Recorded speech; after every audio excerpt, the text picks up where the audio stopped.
कभी ये सोचा है कि जेब में रखे पैसे की कीमत मतलब उसकी असली वैल्यू कल के मुकाबले आज कम क्यों हो जाती है? इसी चीज को कहते हैं इन्फ्लेशन या हिंदी में मुद्रास्फीति। आज हम यही समझने वाले हैं कि ये इकोनॉमिक फोर्स हम सब की जिंदगी और भविष्य पर कैसे असर डालती है। तो इस पूरे टॉपिक को आसानी से समझने के लिए हम इसे 5 हिस्सों में देखेंगे। सबसे पहले इन्फ्लेशन है क्या, फिर देखेंगे कि इसके असर क्या होते हैं, और उसके बाद हम जानेंगे कि इसे कंट्रोल करने के लिए वो कौन से 3 बड़े हथियार हैं जिनका इस्तेमाल होता है: मॉनेटरी पॉलिसी, फिस्कल पॉलिसी और सप्लाई साइड सॉल्यूशंस।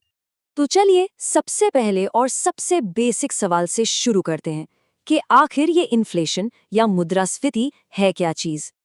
ये सवाल हम सबने कभी न कभी खुद से जरूर पूछा होगा, है ना, कि भाई उतने ही पैसे में आज उतना सामान क्यों नहीं आ रहा जितना पहले आ जाता था। ये जो एक बड़ा ही कॉमन सा सवाल है ना, यही हमें इन्फ्लेशन के बिल्कुल कोर कॉन्सेप्ट तक ले जाता है। एक ऐसा अनुभव जिससे हम सब गुजरते हैं। तो फिर इसकी टेक्स्ट बुक डेफिनेशन क्या है?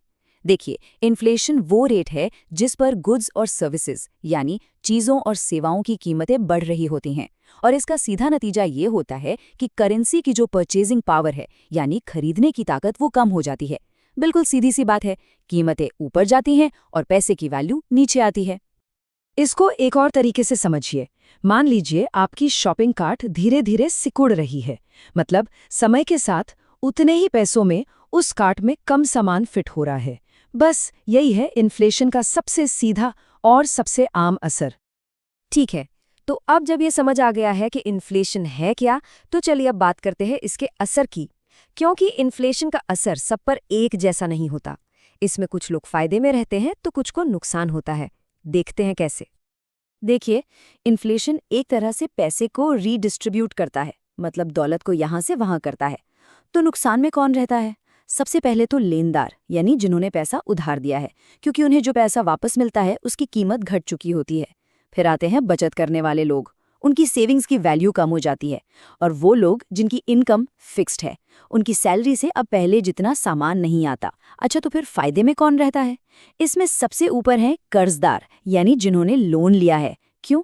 क्योंकि वो अपना लोन उस पैसे से चुकाते हैं जिसकी वैल्यू अब कम हो चुकी है। इसी तरह जिनके पास रियल एसेट्स हैं जैसे प्रॉपर्टी या सोना चांदी, उनकी संपत्ति की कीमत बढ़ सकती है।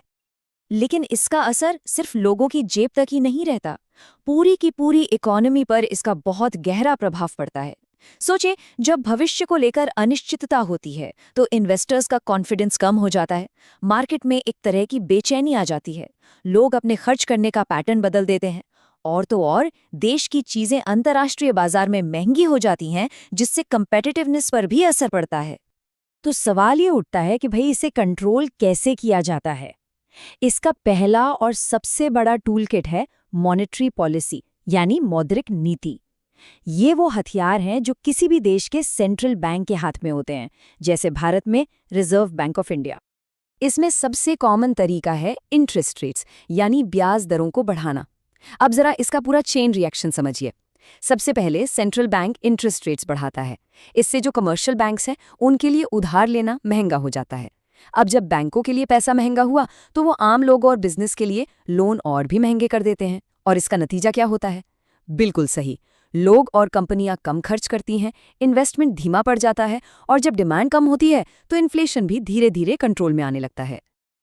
अच्छा, इंटरेस्ट रेट्स के अलावा भी सेंट्रल बैंक के तरकश में कई तीर होते हैं, जैसे ओपन मार्केट ऑपरेशंस।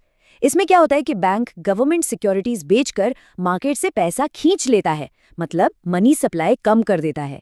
दूसरा, वो बैंकों के रिजर्व रिक्वायरमेंट्स को बदल सकते हैं, मतलब बैंकों से कह सकते हैं कि भाई अपने पास ज्यादा कैश रखो ताकि उधार देने के लिए कम पैसा बचे। और एक और टूल है क्वांटिटेटिव टाइटनिंग, जो इकोनॉमी में पैसे की सप्लाई को कम करने का ही एक और तरीका है। तो कुल मिला के बात ये है कि मॉनेटरी पॉलिसी का एक ही मकसद होता है, इकोनॉमी में घूम रहे पैसे की मात्रा को कंट्रोल करना, बस। तो ये तो हुई सेंट्रल बैंक की बात। अब आते हैं दूसरे बड़े टूल किट पर, फिस्कल पॉलिसी, यानी राजकोषीय नीति। और इसकी कमान होती है सरकार के हाथ में। सरकार अपने बजट का इस्तेमाल करके इन्फ्लेशन से लड़ती है। अब सरकार के पास मेनली 2 रास्ते होते हैं। पहला, अपने सरकारी खर्च को कम करना। जब सरकार कम खर्च करती है तो इकोनॉमी में ओवरऑल डिमांड सीधी सीधी कम हो जाती है ना, मतलब कम पैसा कम डिमांड। दूसरा तरीका है टैक्स बढ़ाना। इससे क्या होता है कि लोगों और बिजनेस के पास खर्च करने के लिए पैसा ही कम बचता है, जिससे डिमांड अपने आप घट जाती है। तो फिस्कल पॉलिसी एक तरह से इकोनॉमी में डिमांड को सीधे तौर पर कंट्रोल करती है, या तो सरकारी खर्च का नल बंद करके या फिर टैक्स बढ़ाकर लोगों की जेब से खर्च होने वाले पैसे को कम करके। चलिए अब बात करते हैं तीसरे और आखिरी टूलकिट की। ये है सप्लाई साइड सॉल्यूशंस। ये एक लॉन्ग टर्म अप्रोच है और ये बाकी दोनों से काफ़ी अलग तरीके से काम करता है। इसका फोकस इकोनॉमी की प्रोडक्टिव कैपेसिटी यानी उत्पादन क्षमता को बढ़ाने पर होता है। कैसे? जैसे कि बिजनेस के लिए कंपटीशन आसान बनाने के लिए नियमों में ढील देना, इन्वेस्टमेंट और इनोवेशन को बढ़ावा देने के लिए टैक्स में इंसेंटिव देना, या फिर इंफ्रास्ट्रक्चर जैसे कि ट्रांसपोर्ट और एनर्जी में इन्वेस्ट करना, ताकि सामान आसानी से बन सके और मूव कर सके। तो यहाँ पे सारा खेल डिमांड कम करने का नहीं है। सप्लाई साइड मेजर्स का मकसद होता है गुड्स और सर्विसेज की सप्लाई को बढ़ाना। और ये तो सिंपल लॉजिक है, जब बाजार में चीजें ज्यादा होंगे तो उनकी कीमतें अपने आप काबू में आ जाती हैं।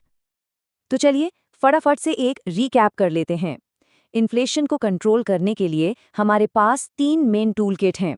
पहला, मॉनेटरी पॉलिसी, जो मनी सप्लाई और इंटरेस्ट रेट्स को मैनेज करती है। दूसरा, फिस्कल पॉलिसी, जो सरकारी खर्च और टैक्स का इस्तेमाल करती है। और तीसरा, सप्लाई साइड पॉलिसी, जिसका मकसद इकोनॉमी की एफिशिएंसी और आउटपुट को बढ़ाना है। लेकिन इन सब के बाद एक बहुत ही दिलचस्प सवाल सामने आता है। अगर इन्फ्लेशन को कंट्रोल करने के इतने सारे टूल्स मौजूद हैं, तो फिर एक हेल्दी इकोनॉमी के लिए परफेक्ट रेट क्या होना चाहिए? मतलब कितनी महंगाई अच्छी है? और इसी सवाल का जवाब ढूंढना इकोनॉमिक मैनेजमेंट की सबसे बड़ी चुनौती है।